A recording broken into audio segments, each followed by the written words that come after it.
Everyone আসসালামু আলাইকুম। আজ আমি আপনাদের নিয়ে এসেছি গ্রামের সেই চিরচেনা প্রাণীয় চঞ্চল একটি আবেগমাখা জায়গায়, গরুর হাট, যেখানে কিনা সকলেরই কম বেশি আবেগ জড়িত আছে। চারদিকে শুধু মানুষের ভিড়, বিক্রেতাদের হাঁক ডাক এবং গরুর ডাক, সমস্ত কিছুটা মিলিয়েই যেন একটি অন্যরকম পরিবেশ। যে গরুগুলো দেখতে পাচ্ছেন, এগুলো শুধুমাত্র একটি পশু নয়, কারো কারো 1 বছরের স্বপ্ন এবং কারো কারো সন্তানের পড়ালেখার ভবিষ্যৎ, আর কারো কারো সংসারের শেষ ভরসা। একজন কৃষক সকাল থেকে সন্ধ্যা পর্যন্ত মাঠে ঘাম ঝরিয়ে নিজের সন্তানের মতো করে গরু লালন পালন করে, শুধু এই একটি দিনের আশায় হাটে ভালো একটি দাম পাবে। এখন কেউ গরুর দাঁত দেখে কিংবা কেউ শরীর টিপে দেখে, আবার কেউ কেউ তো দাম শুনে চুপচাপ চলে যায়। তারপর ঠিক আবার একটু পর ফিরে এসে বলে, ভাই শেষ আর কততে দিবেন?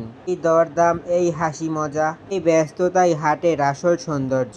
তো একটা বিষয় কি খেয়াল করেছেন, এই হাট শুধু গরু বেচা কিনা করার জন্যই নয়, এখানে বিক্রি হয় মানুষের কষ্ট, পরিশ্রম এবং ভালোবাসা। কারণ একটা গরু বড় করতে যে কতটা পরিমাণে শ্রম দিতে হয়, তা শুধু একজন কৃষকই বলতে পারবে। অনেকে তো রয়েছে আদর করে পোষা প্রাণীগুলোর একটি একটি নামও দিয়ে থাকে। কৃষকেরা একদমই ওদেরকে সন্তানের মতোই লালন পালন করে। দিন শেষে দেখা যায় পশুটিও মানুষের মায়ায় পড়ে যায়। দেখবেন যখন কিনা একটি পশুকে বিক্রি করা হয়, তখন পশুর মালিক যতটা না কষ্ট পায়, পশুটিও কিন্তু ঠিক ততটাই কষ্ট পায়। এখানে কেউ কোরবানির জন্য কিনছে, কেউ বা আবার শখ করে কিনছে, কেউ কেউ তো শুধুমাত্র ঘুরতেও এসেছে। তো দিন শেষে এই হাট মানুষকে একসাথে মিলিয়ে দেয়। ঠিক সন্ধ্যা নামার সাথে সাথে হাটের ভিড় একটু একটু করে কমে যায়।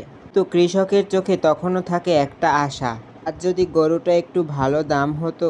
সত্যি বলতে গেলে গরুর হাট শুধুমাত্র একটি বাজার নয়, এটি হলো গ্রাম বাংলার ঐতিহ্য, মানুষের আবেগ আর হাজারো গল্পের এক জীবন্ত অধ্যায়। তো এভরিওয়ান, আজকে আমাদের গরুর হাটের ভিডিও এই পর্যন্তই ছিল। আপনাদের সকলে যদি ভালো লেগে থাকে, লাইক কমেন্ট শেয়ার করে পাশে থাকতে কিন্তু একদমই ভুলবেন না। ভালো থাকবেন, আল্লাহ হাফেজ।